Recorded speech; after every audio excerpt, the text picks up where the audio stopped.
Hey Feisties, it's Kelly, and I wanted to make sure you knew that this week, old Sara and I are bringing you a special daily show from the Women's IRONMAN World Championship in Nice.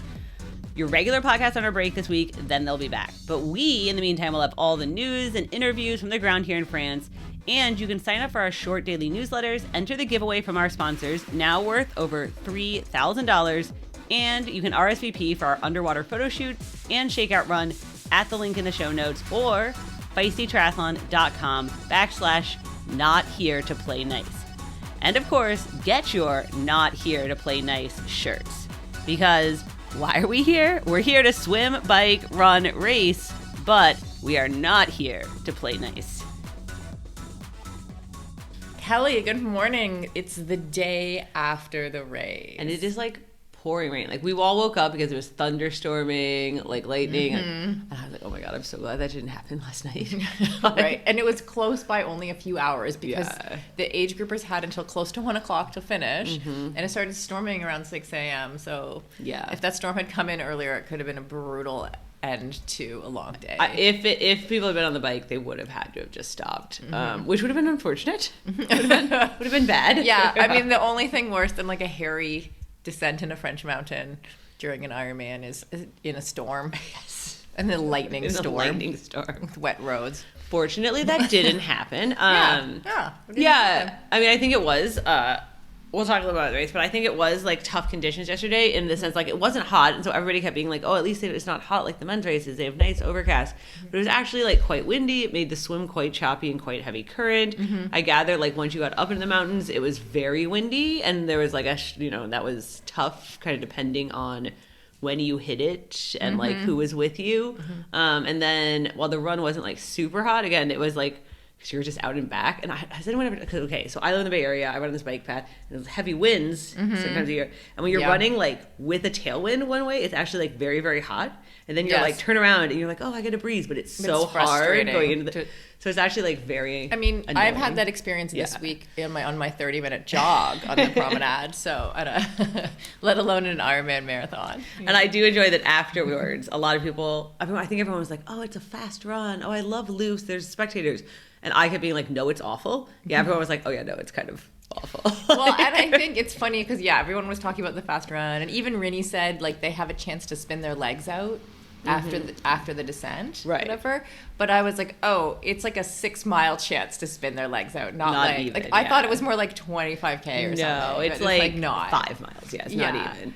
And like, and the thing about so there was a lot of people who were like, oh, that run is actually quite tough. And part of it's like you can see where you're, again, like I've done a lot of running on like waterfront paths. It's miserable. You can see 3 miles in the distance, the balloon that you're aiming for. 100%. And you're like, oh. That was literally me this morning, like 20 minutes ago. It's like, I know if I go to those flags, that's the turnaround for the 30-minute run. Right. And the flag seems so far away. So it was definitely a tough, like it was definitely tough. And I think there was also a lot of things happening with all those kinds of conditions, which we saw in the men's race last year if you were paying attention. Like a lot of pro men DNF'd. I think it's a tough course where something goes wrong, something can go very wrong, that like things multiply and compound. Like little crashes become big crashes, like you drop nutrition bottles and then like there isn't like another option, right? Like, so obviously Ironmans are always problem solving, but I don't think it's a coincidence. Like it happened in the men's race last year. It happened here. It's just like, and it's not just, oh, it's a hard course. It's like, it's just a lot of stuff can go wrong on this course. Yeah, I see. And it's also, it's interesting because it also is a long, lonely bike ride. Yeah. So like the only things out there are the support vehicles, really, and the media. And the aid stations, there's not a ton of like in some Ironmans, like if you like, I don't know, in Ironman Wisconsin, when I had hyponatremia and I like actually like kind of stumbled off my bike, there were like people right there to help me and to call an ambulance, like I didn't get that impression from yesterday. No, course. I mean, even when Anne Hogg flatted like a couple 100 meters out of transition, she like changed it. I gather she was trying to like put her, what's the word I'm looking for? Clasp her shoes as she was leaving transition and hit something. Oh no, that wasn't Anne. No, somebody else. No, Rachel crashed. But I was saying Anne was trying to put her shoes on and flatted, right? Like I think like went over something in the road. And then changed it, but then the gash in her tire was so big she flatted again almost immediately. Oh. And at that point, like race, to your point about like the race support and mechanics couldn't get back down to her because she was still in the flat like first mile. Yeah. And they had moved on. They were supposed to be with like the front of the race, and so they were up further up, and they couldn't like loop around and come back against track. Like it was a whole thing. So that's why then she had no support, and it was one of those like, couldn't someone on the sidelines give you an extra tube? But I guess no one was standing around with a tube. Yeah, and so it was just, there was like 35 of the pro women finished out of like 44 starting, and only 44 started out of the 48 that were there here earlier this week. Right. I think there was a couple people got sick this week too. Yeah, and we talked about it in an earlier episode how the pro women definitely have come into this a little bit more rundown this year. Yeah, I'm actually keen to see what happens in Kona too with the men, because they will probably have the same effect. They have some of that for sure. Obviously Nice here, the timing, it hits a little earlier, and so some of them are backing it up. Like we talked to Kat after, and she's like, well, now I go to Ibiza, and then I go to Vegas, and then I'm going to do Tau. And you're like, then she literally was like, well, I might do not do Tau. I might do one other one earlier so I can be done. Like, maybe you should do that. Yeah, she seemed excited about it, but I was looking at her like dumbfounded.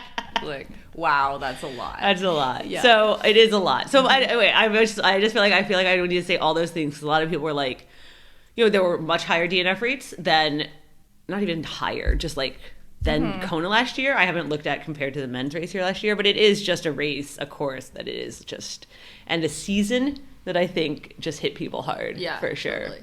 The other thing yesterday, Kelly, there was swell in the swim. I got to go in the media boat. Oh, yeah. Which is like the first time it's kind of like if you volunteer to go on the media boat, as a media person, you can go. And it was fun to like actually watch them swimming, like where we were quite close to them, and watching their strokes and just being like, and that front pack of 10, like it's split up at one point to like 6 and then 4. And then like, I don't know if the coverage caught all this a little bit, but like to have a pack split and then like they swam back on, like that's like Chelsea was at the back of that 4 that got split off the back. And then like, I don't know who the person was. It was hard to identify people in the water, but like somebody bridged it back up, which I was like, that's amazing. Yeah. So the race itself, we can talk about the race itself. Like it was a lot, I feel like, of people fighting back on. So in the swim, we saw, especially without Lucy there, it didn't string it out. There was nobody just like, taking it to everybody, where then because then with Lucy really going at it, you'll have like Fenella and Beck and Lauren trying to stay with her, and then the other people can't stay with them, and it just like really strings it out. And so instead we did see a big group, but you saw these like splits, and then people just clawing their way back, and then splits again, and then they're just clawing their way back. And then you had all these people who like normally are not front pack swimmers, Kat, Chelsea, be in the front pack and not that far back, Laura not that far back. But then you get on the bike, and again it was just like Kat would like Laura eventually caught the front people, Kat and Marge, and then like Kat would fall back, and then she would like claw her way back, and then Laura would fall back, and she would claw her way back. That happened on the run too, like different, like that kind of. I mean, at the press conference, they called it cat and mouse, like that kind of like people someone overtaking or coming back. And I think the race ranger too added to that effect, because like I don't know if folks at home realize this. I didn't really until yesterday, that like when they come into the draft zone, like a little light goes off. So like once you're in the draft zone with the person in front of you, you have to overtake them. So it forced these like passes that previously probably wouldn't have happened. Yeah, I think so it was more like changing of positioning. To be totally clear about Race Ranger, so it's only for the pros right now, because there only are like 200 units made in existence in the world. So it's not for the age groupers. And to be totally clear, this is like a hot topic, much debated in triathlon circles. They are not giving penalties based on Race Ranger currently. No, they are they're not. They're not giving penalties based on Race Ranger currently. They're collecting data. What it is right now is like when you see those signs out when you're driving that say like you are over the speed limit, and there's all this evidence that people then slow down when it shows you that your speed is high. Yeah. So what it is right now is it is showing you that you are in the draft zone with a flashing light, so that and so there's none of this like, oh, I didn't know, am I the right distance or am I not the right distance? So it's set up to flash a red light as soon as you hit that distance, and then you know that you have so much time to pass. And right now the referees, my understanding is all that data is being collected, so that in the like maybe next year or in the future we can be like, targeted enforcement where like, oh, this person spends a lot of time in the draft zone. And I think that what they were saying on the coverage too is that like, because there's officials right there and the officials can also see that red light going off. So if you're someone who's like is constantly into the red light zone, whereas previously there was a lot more like guesswork in the officiating. Right. Yeah. So I like for instance, at the end of the bike, when Kat and Laura were going back and forth on the bike the whole day, and it was really dramatic, right? Like Laura was climbing significantly faster, and Kat would like claw her way back, and Kat was ascending significantly faster. Kat was ascending crazy, by the way. I saw some Strava stat, like one of the segments in Strava that's the part of the descent, which to be clear was in the men's race, was in the 70.3 world. Yeah. The only person who descended this section faster than her was Gustav Eden during 70.3 Really? She even went faster during than them. 70.3 world? Yeah, she even went faster than some of the men last year. So that's like, she was going fast. So I was sitting watching, because I was waiting for them to come into T2, and you guys were like out further on the bike and run course, and I was just watching them on the coverage descend, and I was like, why is no one talking? They were talking about it a little bit, but it was insane, the speed that they were going down. And the corners, like there were cars parked and blind corners and guardrails that were way too short to stop you from going off a mountain, you know? And it was like particularly Laura and Kat were going very, very, very fast, and Kat was descending it a little bit better than Laura, but they were going like, because then you think the people right behind them who are like Marjolaine and Chelsea, who were actually descending like fine. They were descending very well. Like Marjolaine lost what, 3 minutes? 4 minutes, 5 minutes on the descent? Like it's not a ton. Like, but it was nuts. They were, it was more like Kat and Laura were descending so extremely well. That like versus like Chelsea and Marjolaine were descending also very well.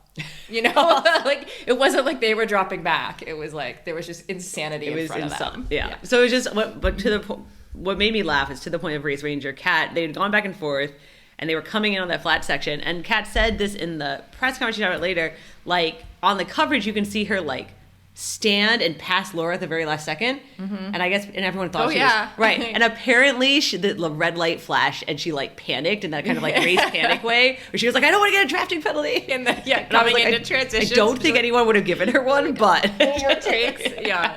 I mean that's case in point that it works in terms of like, oh, it gives you an indication of like, oh, I got too close. Okay, I better overtake now. And then of course, and I think this was the thing everybody like. I mean, it was a very exciting bike, the two of them, and Marjolaine and Chelsea behind. And then on the run, I mean, they were running so fast. And shoulder to shoulders, like not the right word, because it would be like one would go in front and then the other would go in front. But it was like right next to each other for the whole first like lap and a half. Yep. And then Laura kind of started to break away. And then it was one of those like, kind of started breaking away. And then eventually the gap just like, and we were standing on the sidelines and you're like, I don't think she's going that much. I think like obviously eventually Kat started to walk because she was cramping, and Chelsea was really struggling at the end, and like they clearly were slowing down, but like it was like I think they slowed down from like a 2:44 pace to like a 2:57 pace.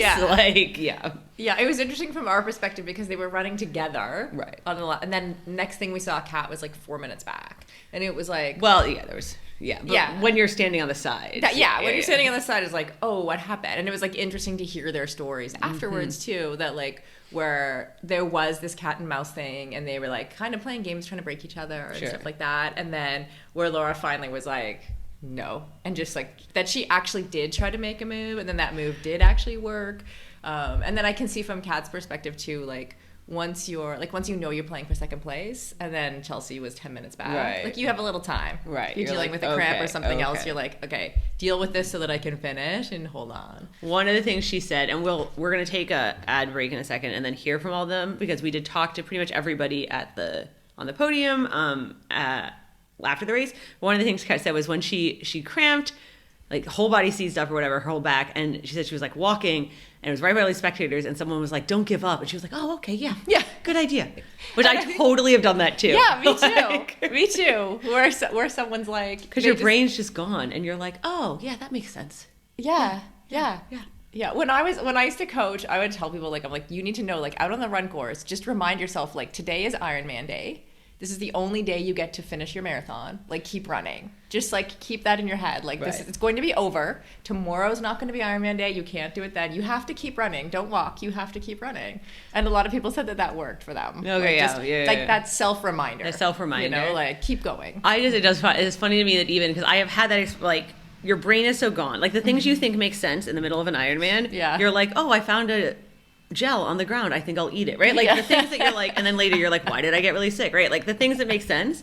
And I remember very distinctly when I raced Kona, like just like projectile vomiting and standing there on the Queen K and being like, literally standing there, stopped and being like, what should I do? Should I stop? I don't know. Like I was like, I don't know. Oh, yeah. And somebody running by goes, keep going. And I was like, okay. Yeah. She seems like she knows what I should do. And so I feel like Kat was like, right? She was like, what should I do? I don't know. Yeah. And someone's like, keep going. Okay. Yeah. Like, great. Yeah. Yeah. So we're going to hear from our partners, but then we did talk to everybody and we'll hear from them. Triathletes everywhere trust Precision Fuel and Hydration to help them nail their race nutrition, including top athletes racing in Nice like Fenella Langridge, Danielle Lewis, and Jocelyn McCauley. Precision is also the official hydration partner of the 2024 VinFast Ironman World Championship in Nice. You can use their free fuel and hydration planner to get a personalized strategy for your next big race, including advice on how much carbohydrate, sodium, and fluid you need to perform at your best. They have a range of gels, chews, and drinks that make it really easy to hit your numbers. Plus, you can book in for a free video consultation to discuss your race nutrition plan and get your questions answered by a member of their friendly and experienced athlete support crew. Feisty podcast listeners can get 15% off their first order of fuel and electrolytes with Precision Fuel and Hydration. Simply use the code FTP15 when checking out at pfnh.com. That's the code FTP15 when checking out at pfnh.com for 15% off.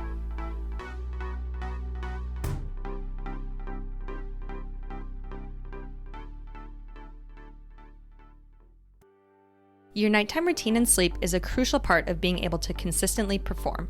Taking Pillar Performance's triple magnesium every night before bed activates your parasympathetic nervous system to help you fall asleep and stay in restorative sleep phases for longer. After consistently taking Pillar, my sleep score has improved on my Oura Ring. But don't just take it from me. Top athletes racing in Nice, like Chelsea Sodaro, also trust Pillar. Pillar's mission is to get athletes to the start line in the best condition, over and over again.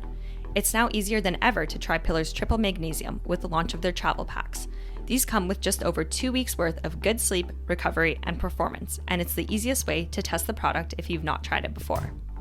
If you're already using the product and need to stay on top of your micros when traveling between events, then this product is ideal for you. To give the new travel packs a try, use code FEISTYNICE for 15% off at pillarperformance.shop or thefeed.com for North American listeners. That's Feisty Nice for 15% off at pillarperformance.shop or thefeed.com.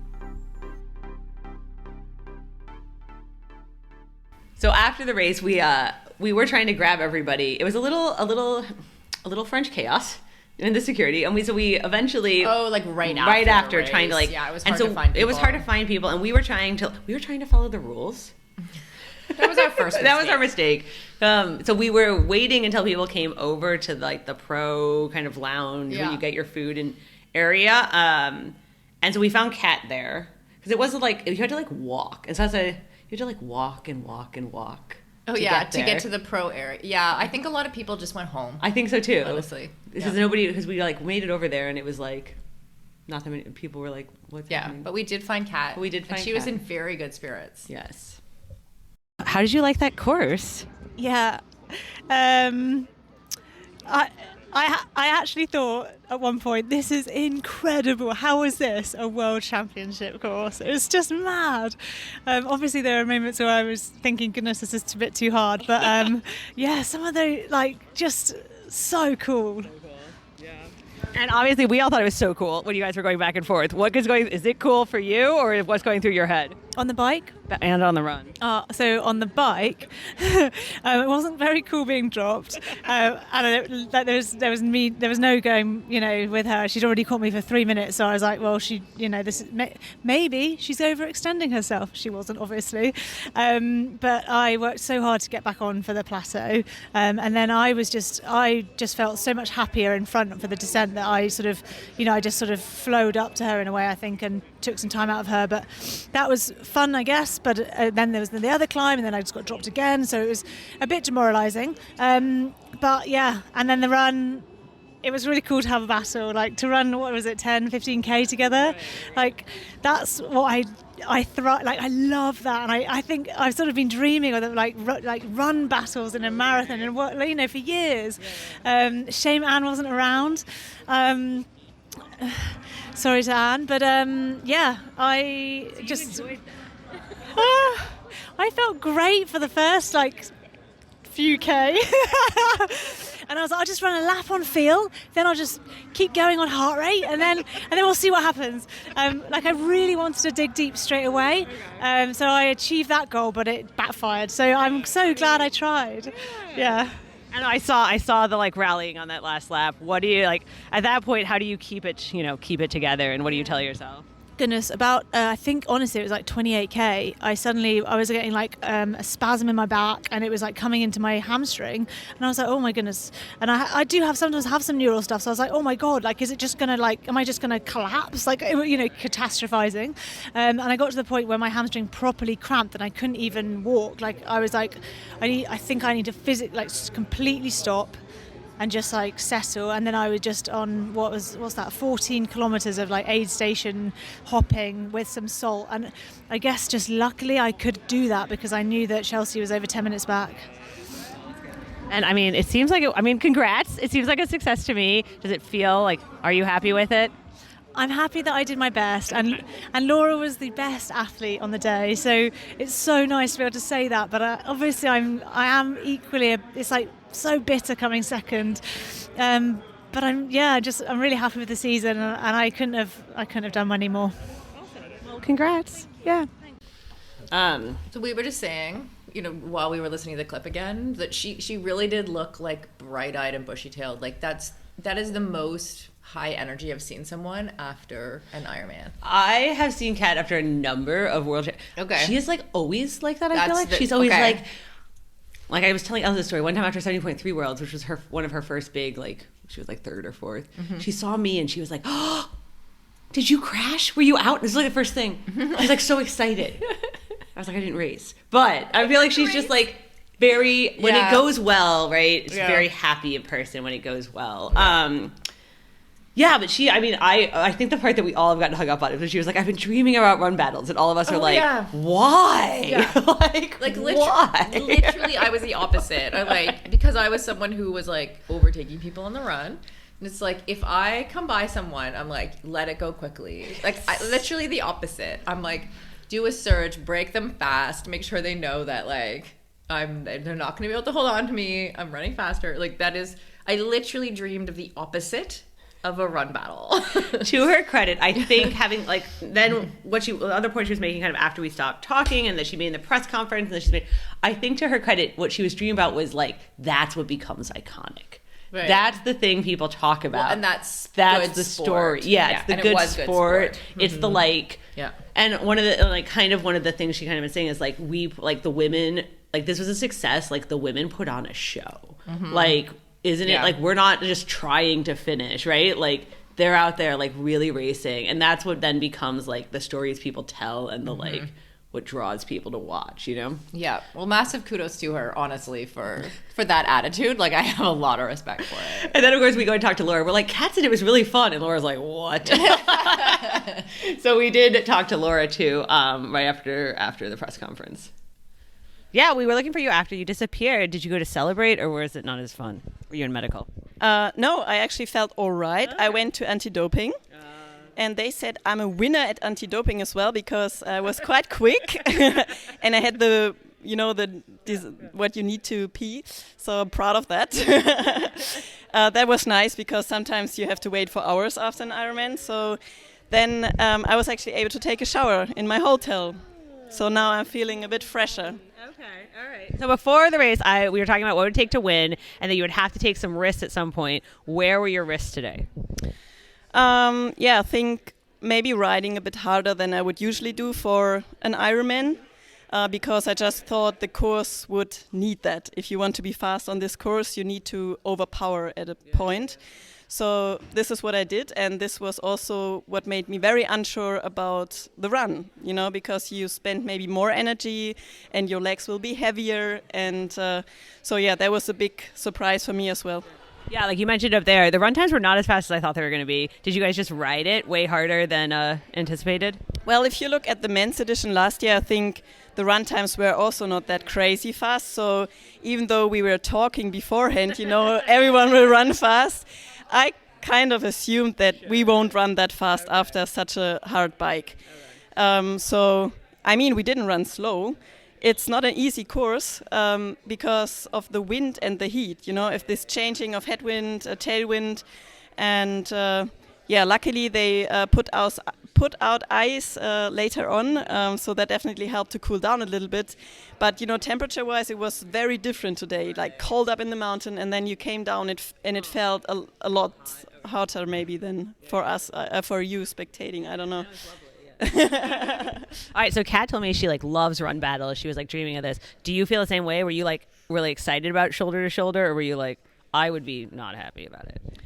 Well, it depends. If you kind of work together, and this would also mean sharing a bit of work in the headwind section, for example, this would be something I would enjoy, because then you can just push each other, but in a way also equal support until you feel like someone needs to put the hammer down to make a decision. So I didn't enjoy it too much because of the whole cat and mouse play situation. So I decided for myself that I would just give it a try to run myself. I don't know if you can say free or yeah. There's one point where you came by and they were like, she looks like she's gonna throw up, and I was like, she'll puke and rally. Were you just, was that you just looked? I also feel like a Terminator. Yeah, well, that's true too. Yeah. Well, first of all, it was really sad for myself that I lost my cooling band, my sunglasses, and pretty much everything that I wanted to take with me during the run. I don't know how that happened. I think. Wait, was it in your bag? I had a little bag with everything inside, and I wanted to grab it, and it must have just fallen out during the. In T2, because it was pretty hectic to, stay with Kat and stuff like that. So that was actually not so nice, because I missed my cooling pieces, and also sunnies would have been nice. So I felt like, I have no visor, so everyone can look straight into my soul. So, I didn't feel like puking. Okay, so you felt good. And if I would have been, I would have just think of Christian Blumenfeld, just do it. Anything else? What was I thinking? Well, how? Congrats. How was it out there? Are we do we want to come back here? Is this a good course? This is an amazing course. I think I would also say this if I wouldn't have won, because it's a beautiful course. It's a lovely city. It was great atmosphere, even in the small villages on the bike course where you probably expect no one. There were still French people outside cheering us on, little kids. It was cool, and I really enjoyed it. I saw a few cute animals out there as well, like a dog and a monkey. No, not monkey. Not a monkey. Like a donkey. Thank you. Yeah, that would be bad. I saw a monkey. Oh my God, now you're worried. And a lion. And a zebra. Yeah. So that was cool. I like how we were all you saw a monkey. Yeah, there was this moment of pause. I wasn't going to say no. I mean, maybe. Maybe someone had their pet monkey out there. No, I will. It's how I have had when you're in peak, right? You're really tired. You're I was convinced I saw a purple horse one time. And it turned out the horse had a little jacket on, or its saddle was purple. Oh, but I was just in my head I was just oh, they have purple horses here. It's a purple horse. That makes sense. Oh yeah, one time, oh my gosh, I got so tired on a ride through the desert. It was back in the day in the Middle East, and I was kind of started to what do you call it? Hallucinate. Mm-hmm. I hallucinated elephants on the road. Right. Yeah. So I think how we were just we were all just at first we were okay, she sure. saw a monkey. Sure, yeah, that tracks. That tracks. Yeah. I will say, obviously, I asked her. I asked a lot of people kind of what they thought, and even unprompted, I feel everyone's response, even the age groupers we saw later, and were it was so fun. It was really, really hard. Like, it was harder even than they, like, expected it to be, even knowing it was going to be hard. Yeah. But they were just like, it's such a fun course. And no one finishes Kona and is like, it was such a fun course. I do feel like there's something, it's a different course. Like, it's an exciting course, and it is fun. Remember how before the race I was like, everyone's going to feel good about it after the race? That was just like a sort of a random thought that I had. But, like, to some extent, that played out. Yeah. Like, people, and you're right, it wasn't just Kat. And, of course, Laura's, like, on top of the moon right now. But, like, that actually... people were like, no, multiple people were like, it was a fun, it's like, yeah, the run is kind of shitty and miserable, but like, it's a fun course. Like, you're not just like people on the run though. You're not just like grinding it out. It's like, it's a fun, it's just like, oh, this is like something's always happening. Or when we were standing there in the finish area and I was waiting, Jackie Herring finished and she just walked behind me and to herself, she just goes, whew, that was hard. In her like Minnesota or Wisconsin. And I was like, yeah, that sums that up. Amazing. Yeah, and to be fair, like, to the run course, which, like, I think we've, like, you know, we've explained how hard it is. Yeah. Mostly because a lot of people are seeing it as, like, flat and fast and on the easy side.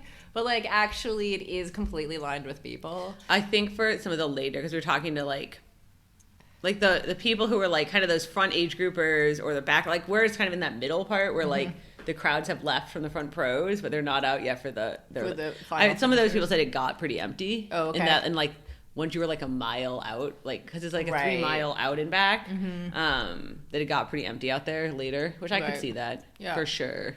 Yeah.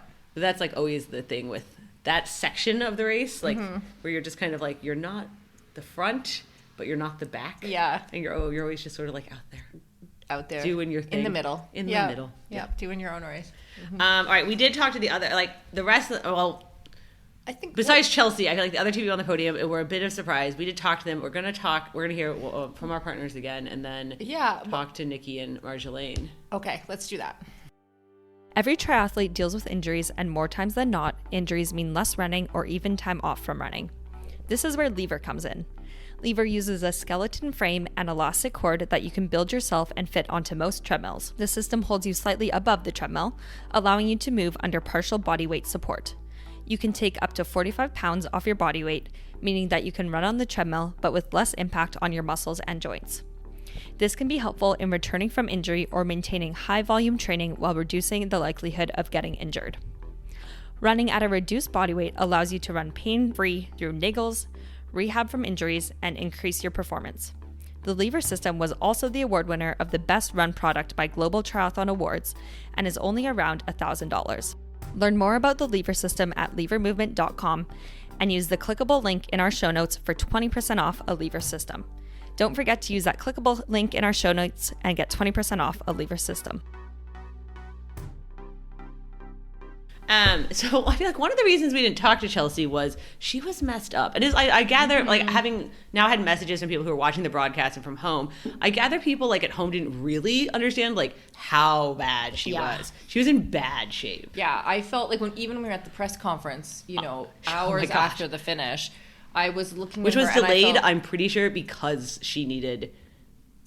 Like, there were some people who needed to come out of medical. That's probably true. Yeah. And I felt like, I felt it in my gut, like, that she was suffering and that it was hard just to sit there. Yeah. You know? She was, like, completely bundled up at that point because you're, like, it's shivering. Like, woolly hat, like, buffer, like... Inside, like, big jacket, and it wasn't... cold. No. Oh. We were all, like, in shorts. And so she was... And you're like, I don't... Like, you're kind of like, I don't exactly know what happened. I think what happened, and she kind of said this, was like, she just didn't have the volume, and, you know, your legs kind of give out halfway through, and then you're just getting through it somehow on will. Because she looked, so anyway, she was like glassy-eyed, tipping over on the podium. The cutest moment, was on the podium where she was, and then they brought over the beers for them and set them in front of them, like on the ground. And they're like, everybody pick up your beer, and the other two pick up, and you could see Chelsea look down at it, and she can't pick up. And she just like was looking at it, and it's not one of the Iron crew had to like run out and hand it to her. That was pretty cute, and how quickly someone noticed and just like bolted over to help. They also had to like pick her up and put her on the podium, basically. Like she couldn't stand up. So she was not in good shape, and she was in medical for a while, and then kind of like they like carried her out, set her on the podium, handed her a beer, carried her back. So we obviously heard from her at the press conference, and I'm sure we'll see her tonight at the banquet, but didn't really do a whole interview with her because she needed. She also, I gather, and this was true of Nikki, who we did talk to too, and I think this happens a lot of times, opposite to what Laura experienced. A lot of people who are very messed up can't pee right away. And then they have like a doping person following around. Right. So when we saw them at the press conference, a bunch of them were finally like, I have to go pee. Like I've been pounding water for 4 hours. Yes. So that I can do doping control. Yes, I feel that when you're so off, like, and you're so dehydrated and you're just, and then they're like, and you just need medical help, you know, and yet like you can't have it until you pee, basically. I was happy for Chelsea though.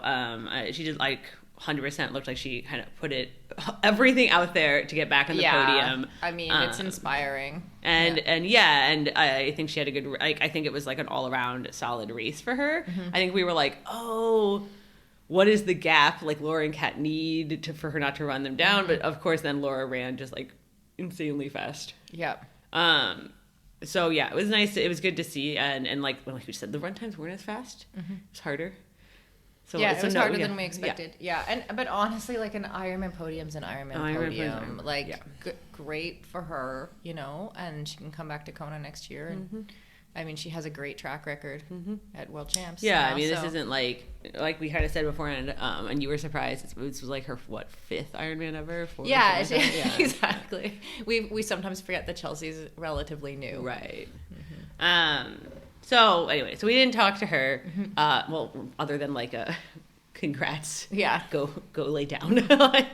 Exactly. But to me, we did talk to the other two podium finishers, and to me, the big surprise, a lot of people were like Marjolaine, and then obviously Marjolaine had a really good race. She ended up fourth, but big surprise today to me was Nikki Bartlett in fifth. And she was so excited. Oh my God.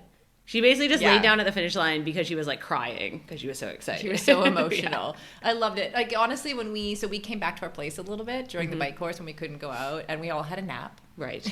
And then I woke up. This is circling back to Nikki. I woke up from my nap to see just on the stats, like they weren't even getting cameras further back in the race, of course, but like just on the stats you could see. I was like, oh, Nikki's coming through. Yeah, Nikki and Ruth Astle, who had a calf injury and ended up not finishing.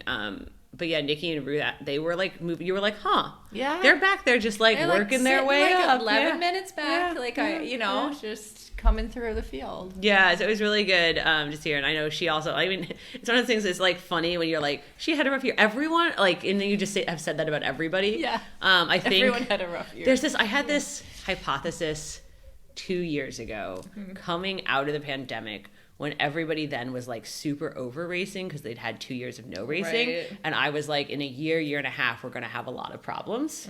And I think we might be seeing that. I think there's some of this is like, yeah, sure, injuries happen, accidents happen, right? But you know how those stats are like, accidents happen more frequently when you're very tired. Yep. I think there's some of this that's like everyone's backed up a little too much. Right. After. That's a very interesting factor that I hadn't thought of, because it is in addition, of course, to the thing we've already talked about. Yeah, there's a lot of there's events, more pro series and availability of prize money. Yeah, and everyone's trying to like get it while the getting's good and all of that. And some people just love racing, see CAD. But yeah, I think there's so Nikki had was massively injured this year, basically qualified this time last year for the World Champs and hadn't raced almost since. Because she qualified at Wales a year ago. Yeah. So I think it was a little bit she didn't know what was going to happen, and then it obviously played to her advantage. Yeah. So we talked to her at the press conference too. Here's the question. You disappeared. You were celebrating so hard at the finish. Where did you go? I went over to the family and, brutally honest, just passed out on the floor. I was like, I don't have any energy to talk. I feel sick. Oh, it's coming up. It didn't come up. And I just was like, I'm just going to lie here. I was hoping you were high-fiving everyone still. Yeah, I was still lapping that in. Gotta lap that up. Yeah, I mean, I was. They don't really cover the farther back, right? It's harder to pay attention on the broadcast. So all of a sudden, it's Nikki's up here. Yeah. How did that? It didn't feel like that out there, I assume. It didn't feel like all of a sudden you were there. It took a while. Yeah, it was steady progress through the field, and I saw Bex, my other half. I just finished the last climb. There's a 7K climb before you start the descents, and she was like, "Oh, you're an 8th." And I was like, oh, amazing. So then I kind of knew then, I was ticking them off. And then the dream was top 10, and then the ultimate dream of my career has always been a top 5 at World Championships, 70.3 or Ironman full distance. And so I was like, I want that dream so much. So I was like, I'm just going to go for it. So I did. And obviously everyone's been asking. I mean, someone told me this yesterday. I didn't realize you were getting married this week. Yeah. A race before a wedding is like a lot. Yeah. How did you pull that off? Well, so I was really badly injured through winter, basically. We've been engaged 8 years. So it's like, come on, we need... Everyone, all our family and friends are like, when is this wedding happening? And we've kind of titled it the Gay Games because it's basically a party of inflatables. So everyone's like, when are these inflatables happening? Anyway, so I got really badly injured. I couldn't walk or anything like that. Specs was like, what am I going to do with you? Because I've got all this contained energy. She's like, you can plan the wedding. And I was like, oh, how do you plan for next season without knowing? I was like, well, I've qualified for Worlds if we just bang it straight after. But it's been really nice. Like, we've been in the taper week, been writing our speeches. We were quite late on doing a lot of stuff. So we saved, like, the writing side of stuff till after the race. So we've been writing speeches. It's actually been really emotional writing speeches. So we've been doing that. And to be fair, I'm not actually going to lie, I haven't slept all week because we've just been buzzing to do this race and also the wedding. So I've just been on like this just pure hyperness for the last week. So I think I'm going to crash and burn at some point. Right. Hopefully after the wedding. Yeah, hopefully after the wedding. I was thinking that in the run. I know it's the worst thing to be thinking about. I was like, I don't know how I'm going to play on these games next week. I'm going to be broken. I think you'll pull it off. I think it'll be okay. Yeah, I'll just drink some beers and get on with it. Awesome. Well, congrats. Thanks so much. Thank you. Thanks for all the support and everything you're doing. Nikki cracks me up at the finish too. So the reason I asked where did you go is literally like the Ironman people could like, and she had gone back into the crowd to like high five, and then she like and we were like, did the crowd eat her up? Oh, she really didn't come back from that. I saw. Well, and there was a moment when she first came across the finish line where she kind of went to the right there and just like laid down. But it was like behind kind of like a barrier that had a sign on it, so like nobody could see her. She just kind of like fell to the ground, and it was like, is she just lying down for a moment? Does she need medical help? And Joanne, the announcer, comes over. Are you okay? She's okay. Yeah, I had to tell the crowd that she was okay. She was kind of like lying down in a hidden location. Yeah, it's great. So yeah, it was fun. It was great to see her do really well. She is. She's been like kind of, what's the word? Like workhorse, banging it out for a long time here. And to have kind of a breakthrough, and it's like, whereas like you saw a range of race styles yesterday, they're like the people who just like emptied themselves to go for the win, and then you had like a lot of people who like made that play and didn't finish, and then you had some of these ones that just like put together like everything just went well on the day, which is obviously how you like want Ironman to go, and then it just comes together, right? Because like Ironman is one of the things where like if you don't have to knock any part out of the park, if you just get them all good together. That's very true. That's very true. Yeah, I was super happy for Nikki, honestly. Like, back when we first started with Feisty going to Kona, like in 2017, 2018, we used to make our goal to like interview all of the pro athletes. Right. And we put those interviews on Facebook. Like, it was a different era of social media, but we used to get like tons of views over there. And Nikki, like that's how I met Nikki, because we would interview like the people ranked 30th, who sometimes weren't otherwise getting a ton of press. So ever since then, I've kind of been like rooting for her. I think it was a good course for her too. Obviously, and that's why I think, for many reasons, why I think a rotating different World Championship course is valuable, because then it gives different people a chance to do well, to shine, and it also says that like you can be the best triathlete in the world in more than one way. Right, it doesn't have to be in this one type of course and race. Yeah. So I do think it was a good course for her, and I think she just put together just one of those like quietly solid days that happen sometimes in Ironman where you're just like, what?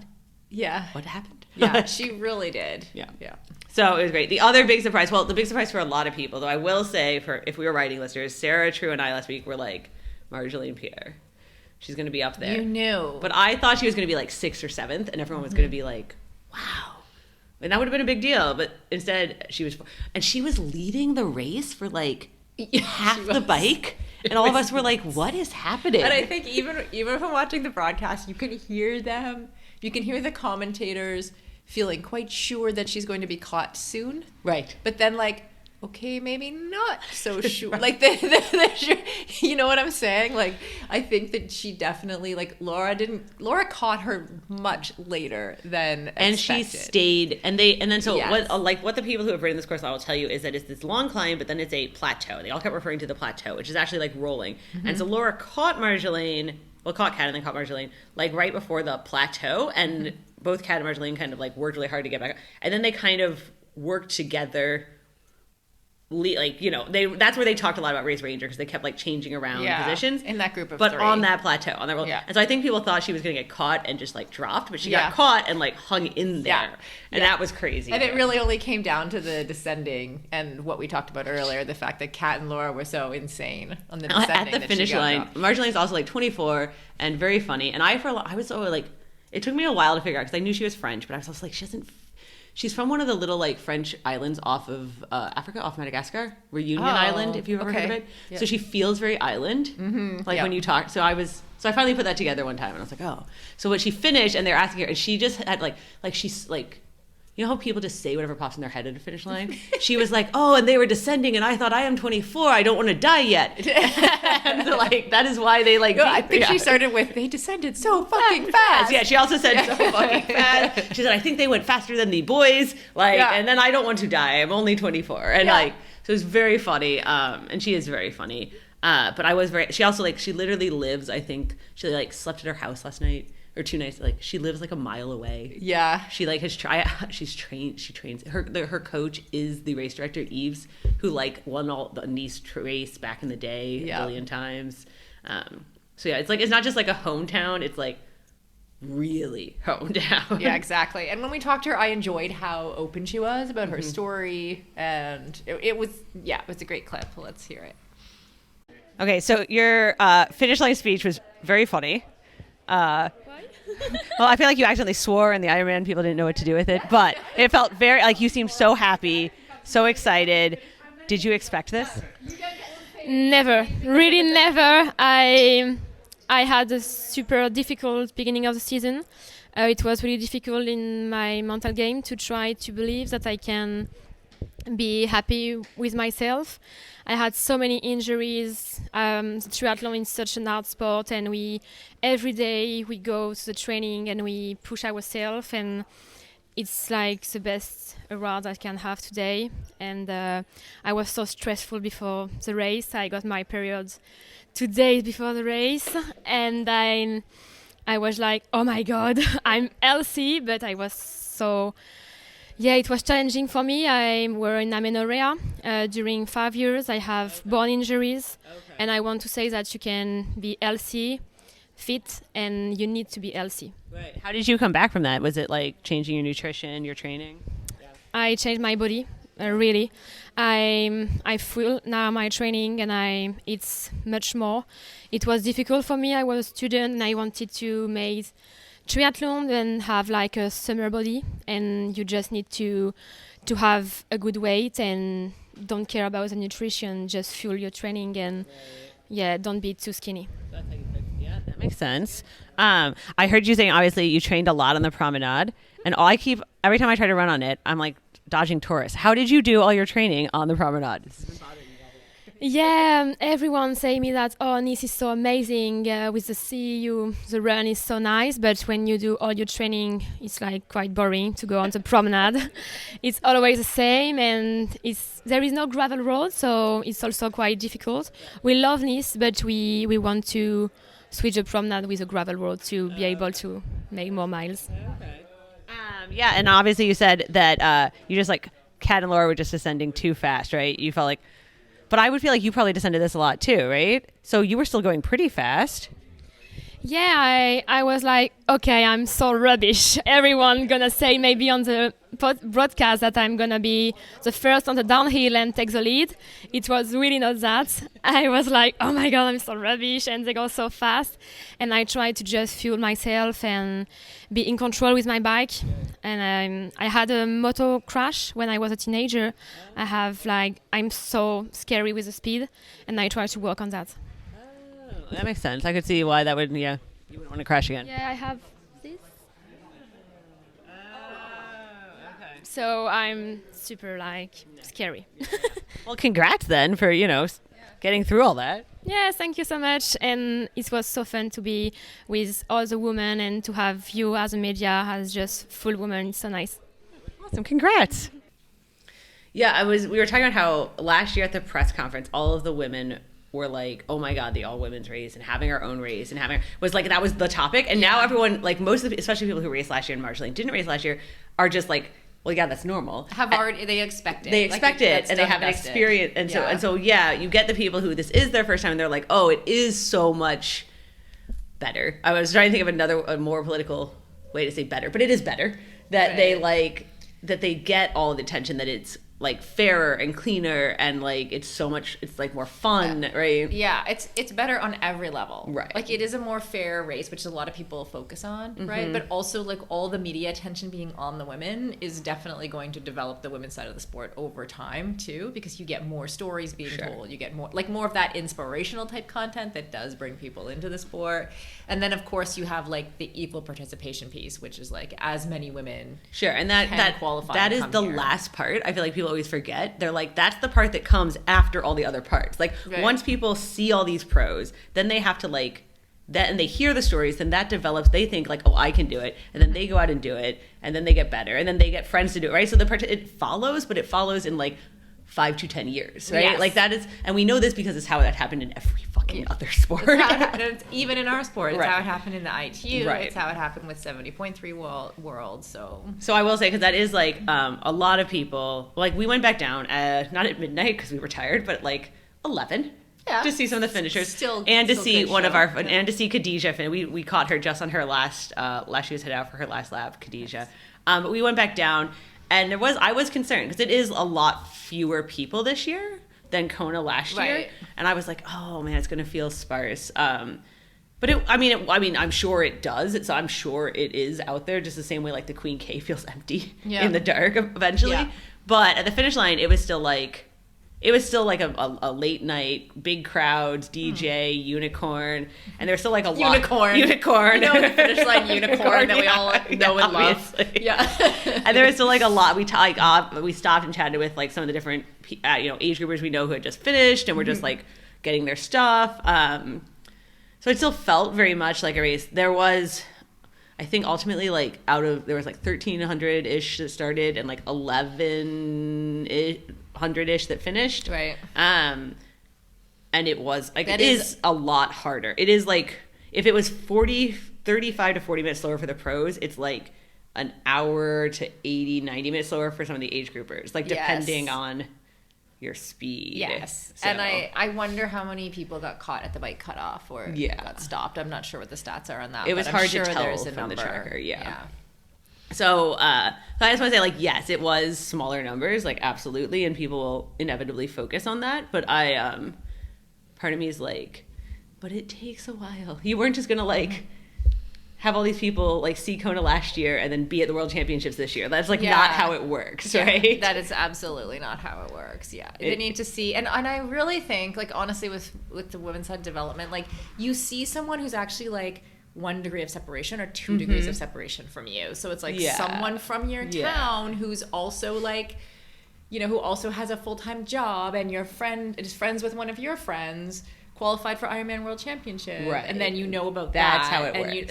And then you go, oh, you might start paying attention, and then you see the pro stories, and then you start paying attention to the media, and then you're like, maybe one day I can do that, and then you start swimming. And it's like a series of steps. Yes, this is what always makes me nuts about. And Ironman's gotten a lot better about it, but in general, races are often like, well, we don't see registrations go up.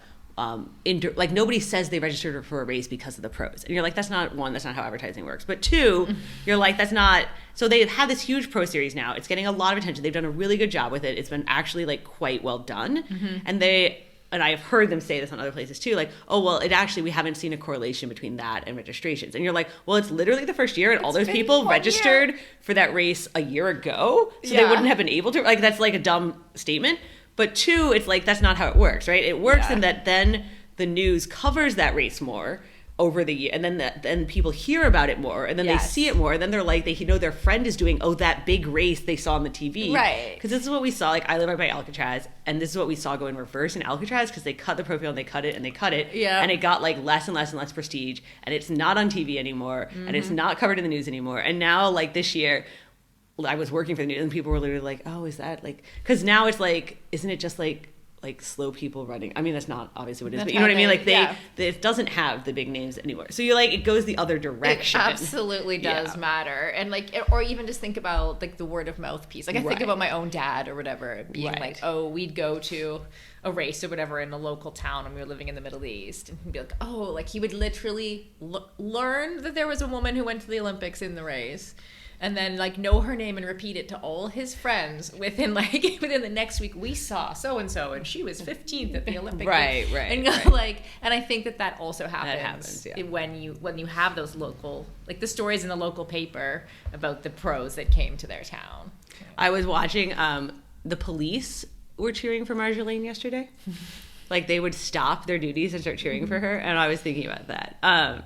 So anyway, I just know a lot of people are going to be very hung up on like, there's only 1,100 and something women that finished. It was smaller than Kona, of course. And I'm just like, guys, like, it's a really good course, though. It's a really good course. Championship People course, loved it. and it was a championship level race. And like, there are all these other reasons you need to bring races to like different places. Yeah. And it just takes time. it takes time. It takes time for it to settle in, for people to accept it, for like women to start taking up the challenge and get to the point where they want to go to a world championship. Right. Like, everything takes time. That is our deep philosophy for the day. Nothing is impossible, guys.